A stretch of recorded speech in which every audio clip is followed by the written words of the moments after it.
You are going to get cheated, you are going to get robbed, but man, is SRB2 Kart a lot of fun. Right out of the gate, you might be thinking to yourself, wow, this looks like Super Mario Kart and Mario Kart 64 or Sonic R kind of got mashed together, and you wouldn't be too far off the mark. But to clear up any confusion right away, Sonic Roboblast 2 Kart is a mod from Sonic Roboblast 2. Sonic Roboblast 2 was a mod of the Doom engine, and this was created way back in the late 90s. It was one of the first ever fan mods or fan games ever created, and was made by Sonic Team Jr.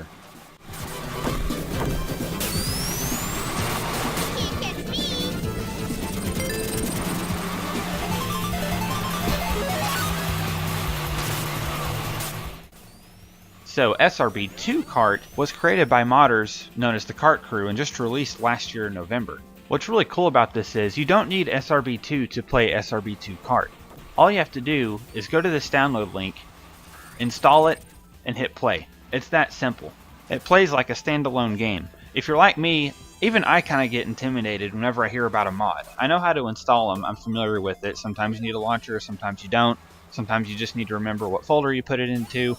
But really, it's as simple as going to download it. 2D sprites in a 3D environment, I hate it every time. So some people are put off by the 2D visuals, and I myself didn't mind them at first. In fact, I really enjoyed it.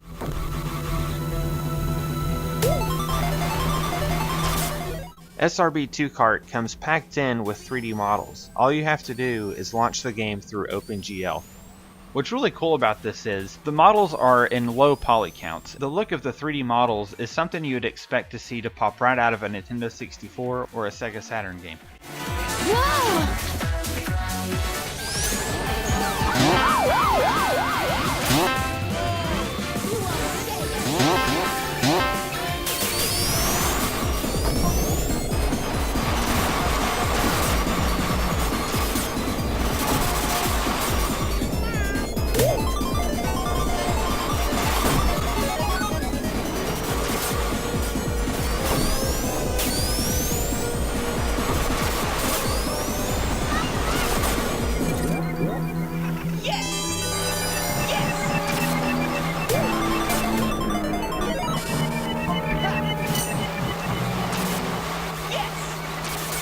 So if these awesome visuals haven't pulled you in yet, then what's stopping you? One of the biggest criticisms about Sonic racing games is that Sonic and friends are always in some kind of vehicle. Aaron Weber, who's PR at Sega, responded to some of these criticisms way back when All-Stars Racing was being created in 2010.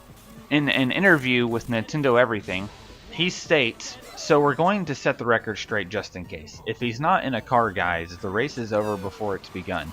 You know this, you know he's fast. He's faster than cars, so we gotta equalize the playing field. So please spread the word if you see anyone curious why he's in a car, there you go." End quote. So those arguments, shut down. Before we talk about the gameplay, let's talk about the controls. The in-game manual has some really cool advanced tips for people who are already accustomed to kart racers, but if you need to brush up on some basics, this is also the perfect place for you. I highly recommend changing acceleration to the right trigger and changing drift to the left trigger. This more closely resembles All-Star Racing Transforms controls, but also if you start to play this game for any lengthy period of time, having accelerate on one of the face buttons really starts to do some damage on your thumb. Otherwise, everything else is kind of up to you.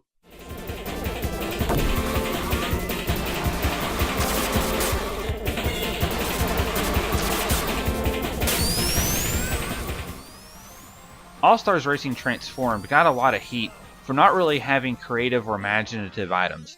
I mean, All-Stars Racing Transforms version of the Blue Shell was a group of bees that tried to stop first place. I mean, bees, really? Couldn't they have at least gone with that roboticized, I don't know, the robot bee enemy from Green Hill Zone or something? You just went with straight up bees. Anyway, the manual doesn't really say what the item names are here, but the blue shark torpedo looking item, that's Jaws. So that one is actually from Sonic 3 and Knuckles. I'm calling it Hydro City, guys. I don't know if you want to call it Hydrocity. I know every YouTuber has stopped and made a point of contention with this topic, but anyway, Jaws is from that game. There's also the Eggman item, which you drop an Eggman item box, and it's sort of like the upside down question mark box from Mario, except it's extremely punishing. The growth item is straight out of Knuckles Chaotix for the 32X. Same with the shrink item. The shrink item will shrink anyone ahead of you as far as I know. One item I'm not seeing on this manual, unless I just forgot to record it, is the SPB. So I'm going to post a picture of what that is from the Wikipedia. That stands for Self-Propelled Bomb. I went back and played Sonic 3 and Knuckles 2-player mode, which is where this item originates from. And what it does in this game is, when you pick it up, it actually immediately drops to the floor and goes backwards and not necessarily searches for the second player, but if it happens to run into the second player, it'll stop them in their tracks and it'll make them lose a ring if they have a ring in their item box. If they don't, they just die, they go back to their last checkpoint or beginning of the last lap. What the SPB does in this game, however, is a pretty cool use of the source material, where the blue shell in Mario Kart will go along the track, find the player in first, hover over their head, and then smash down on top of them. The SPB will hunt down first place, then match their top speed. One goof up, and you're done.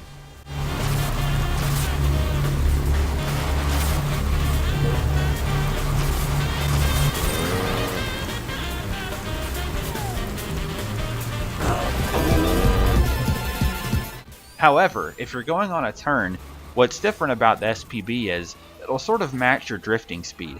If you drift and you don't drift boost, it will get you because you've inherently gone a little bit slower because you're on a turn, and it'll just smash right into you. What's really cool is not only does this mean can you evade it for a lap or two, you can actually win in first with this thing on your tail theoretically throughout the whole match.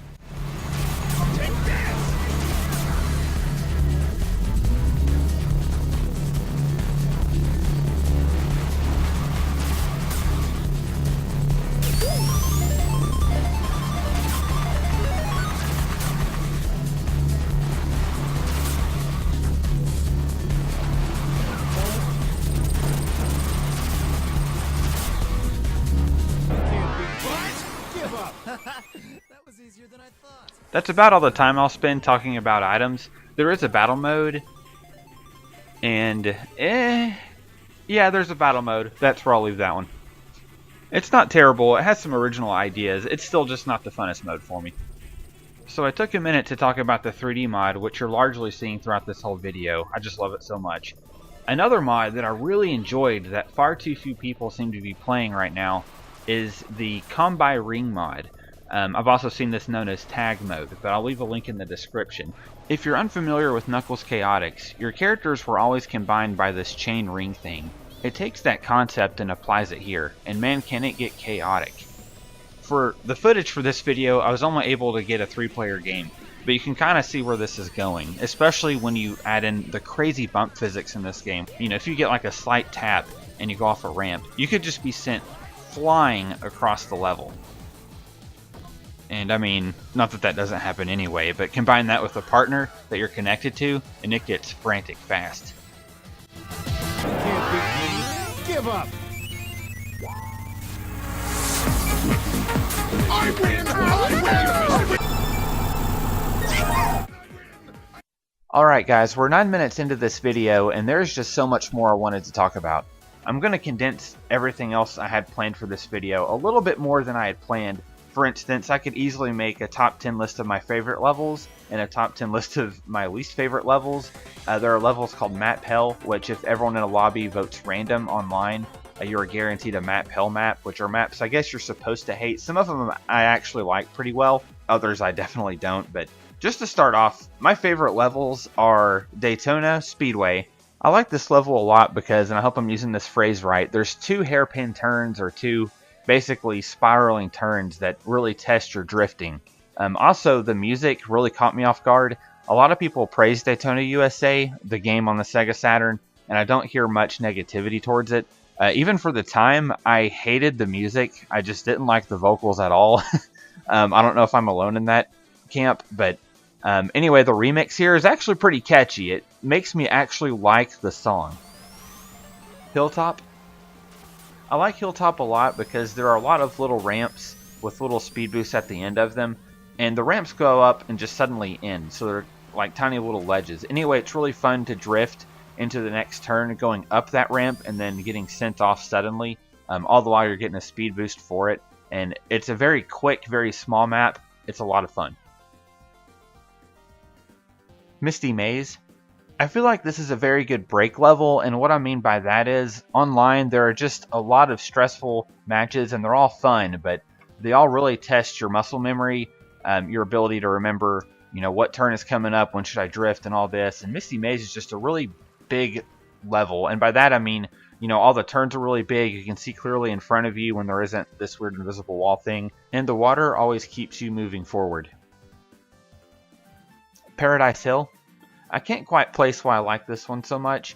It's aesthetically pleasing to see, just like Misty Maze and really most of the other sunny and beach levels, but just about every turn there's something new to see. It was a joy to learn, and I like this one too. I could go on and on and on, trust me, but I'll end it with Sky Garden. I love the Mario Kart levels in this game. I really enjoyed Mario Kart DS, just about every single level in that game. And I know Sky Garden is from one of the Game Boy Advance Mario Kart games. Overall, the geometry is pretty simple, sure, but it's another really nice break level.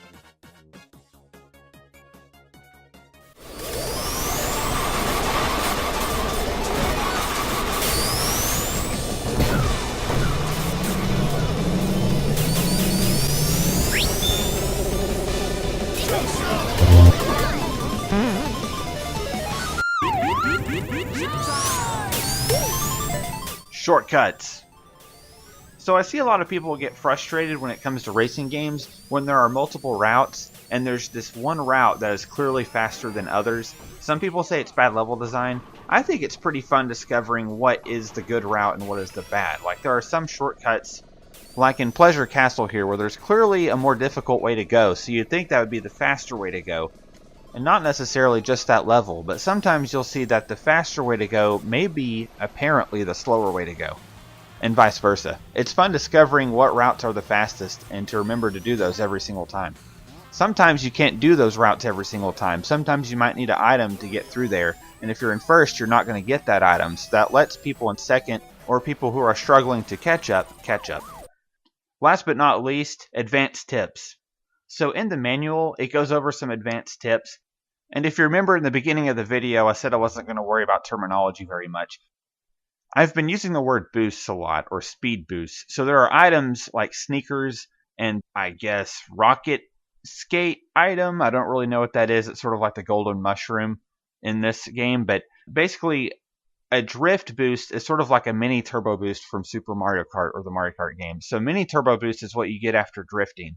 Those you can't use through off-road terrain. So if you drift boost or use a mini turbo boost through an off-road area, you're going to immediately slow down just like you would if you were driving through it. Maybe not as fast, but you'll still slow down considerably. So if you use a speed boost item like the sneakers or the rocket skates, I guess I really don't know what those are, you're actually going to go through that off-road area much better and much more clean than a drift boost.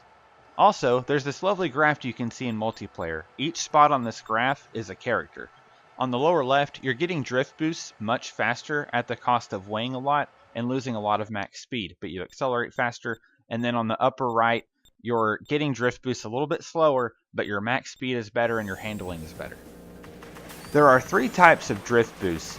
The first boost is blue, so this is the boost you're going to see when you're drifting around a small turn.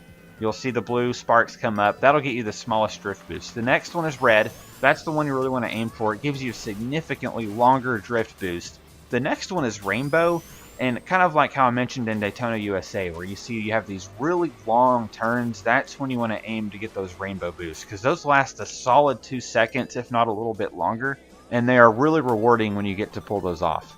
Another advanced tip, you're going to get wrecked a lot, and I mean a lot. Just go ahead and expect that you're going to lose. You're going to get the crap end of the stick. You are going to get hit by that spike ball that you think you're trying to avoid, or that you thought you've passed. You are going to get hit by that banana that was just thrown. You are going to get hit by that SPB. Everyone is going to bump you in the beginning. You are going to fail. But also you're going to get wrecked.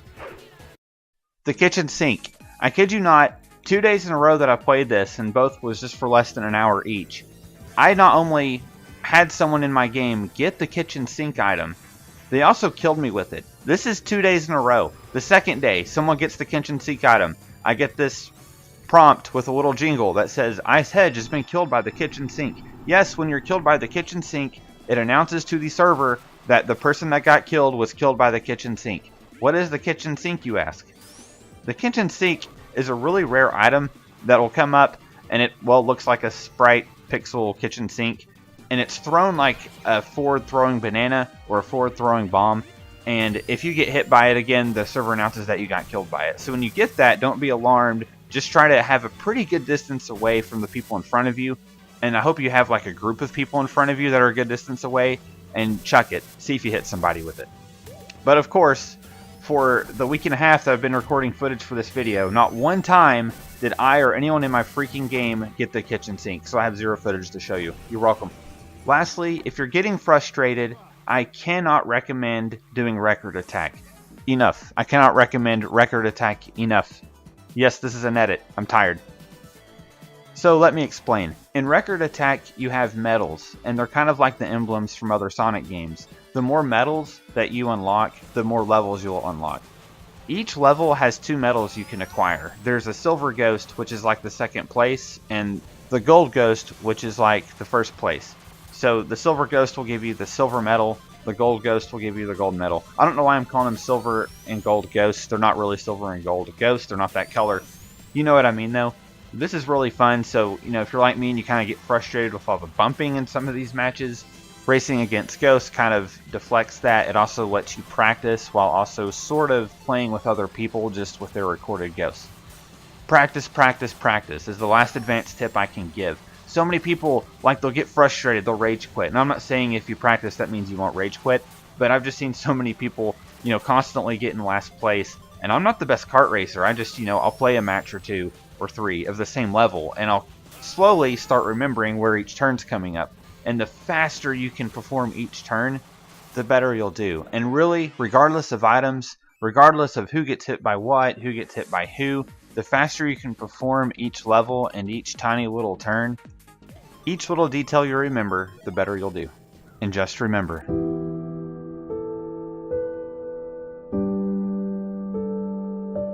you're going to get wrecked. Complete.